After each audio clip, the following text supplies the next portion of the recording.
నామినేషన్‌కి వేసేసాక cut చేస్తే next March వచ్చేసింది. March ఎండింగ్‌కి lottery pickup mails అయితే వస్తాయని చెప్పారు.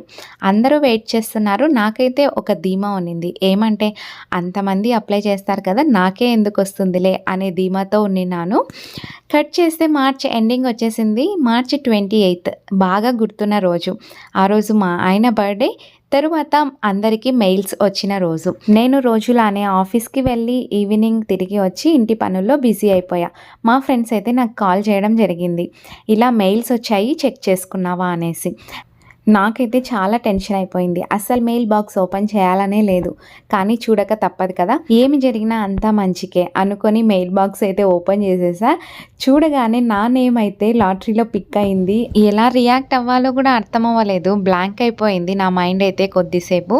నెక్స్ట్ వీడియోలో మా ఫ్యామిలీ రియాక్షన్ ఎలా ఉంటుందో మీకు నెక్స్ట్ వీడియోలో చెప్తాను.